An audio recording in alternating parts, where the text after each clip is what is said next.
Welcome everyone, another episode of Archetypes we need.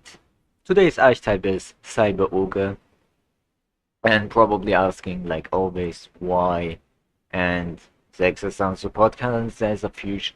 I think the concept, since it's associated with Cyber Dragon, might as well try to make it kind of work. With associated, I don't mean say share support, but they kind of share support because they are part of the Cyber Machine archetype.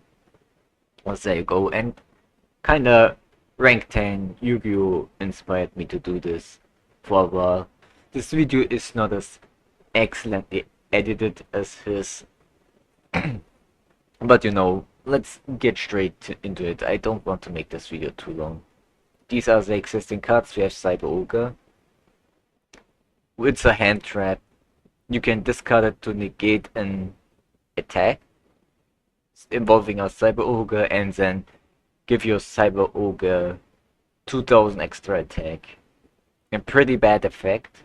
It's an attack negator that also boosts your attack points. Why would you do that? But there's that.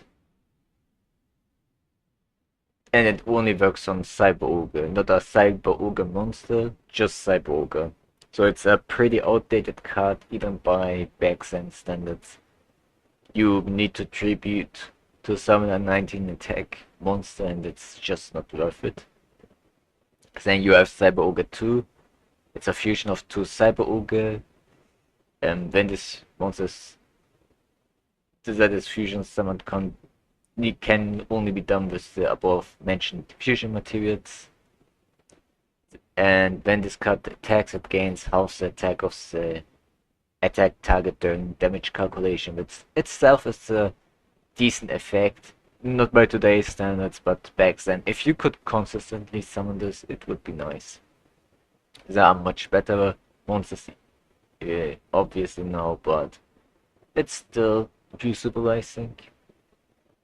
Then we have Byboard Sacrifice, which just special summons a Cyber Ogre on card destruction from your hand, which is awful. So we're gonna scrap that card, but who knows, maybe there are ways to make it work. As a general concept, there are Earth machine monsters, so maybe Agent Gear support can kinda help it. I don't think so. Most Agent Gear supports mention Agent Gear monsters by name. And the simple concept seems to be you have to have a Cyber Ogre on the field and some attack manipulation shenanigans. And most of the time you want your Cyber Ogre in the hand. So in that case, kinda makes by road sacrifice not a total waste. But it's still up. Who is that monster? Maybe we can turn that into an actual Yu-Gi-Oh card. Maybe it's Cyber Ogre, Grandpa Cyber Ogre. General viability build up. So by that, what I suggest is this alone won't make it competitively viable or even decent. These are just generally fixing the core concept. You still need some protection and whatnot. I'm not gonna argue that. So what I would suggest is give Cyber Ogre more Cyber Ogre monsters that are treated as Cyber Ogre in some kind of way, be it on the field, in the graveyard. Maybe in the deck, just remove the old Cyber Ogre. Easy recycling of Cyber Ogre. So if you want to use Cyber Ogre's effect, you want it in your hand, so searches that keep your Cyber Ogre in the hand would be nice. So if the attack negation didn't exist, it would be nice just run over shit by discarding Cyber Ogre, but that doesn't seem to be its strategy. Fusion support that treats Cyber Ogre fusions as Cyber Ogre and more Cyber Ogre fusions in general are needed. Cyber Ogre 3, Cyber Ogre 4, maybe even Cyber Ogre 5. Who knows? I don't know how that would work, but we would need more Cyber Ogre fusions to make up for the, uh, put it in better terms, underwhelming strategy of just having 3 cards that actually aren't that good, except the fusion, and there is no consistent way to get it out. In the anime, there was a spell that was called Scrap Fusion. I couldn't find the printed version because it seems like that's an anime card where you use monsters from your opponent's graveyard as fusion materials. That sounds sick.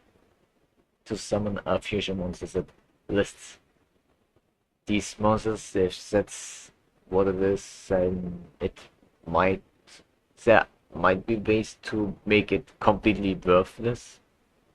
But I will not refrain myself from even coming up with things that's related to underpowering that card in that regard. Also the core concept,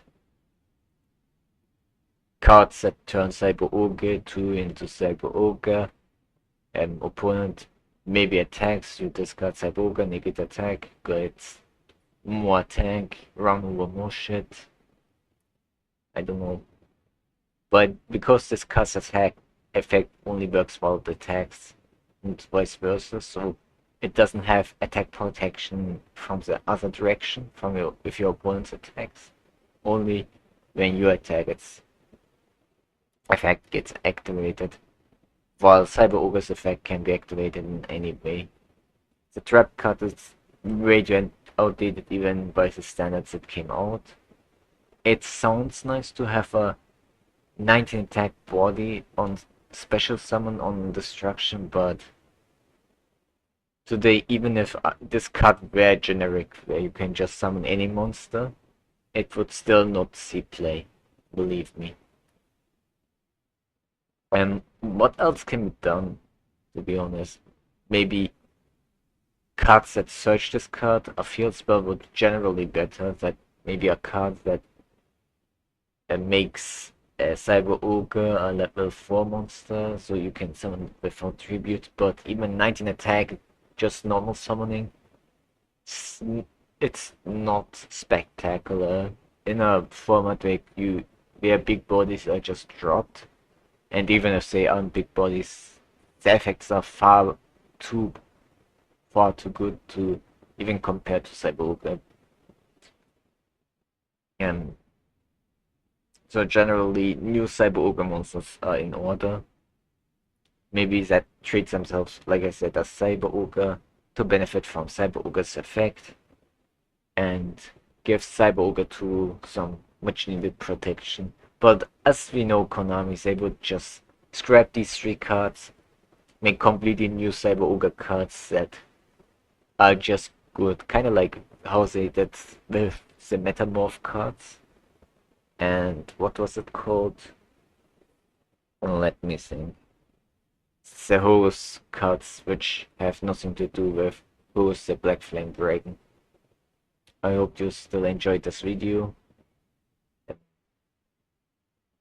This is just a quick one, so no edited. And we see each other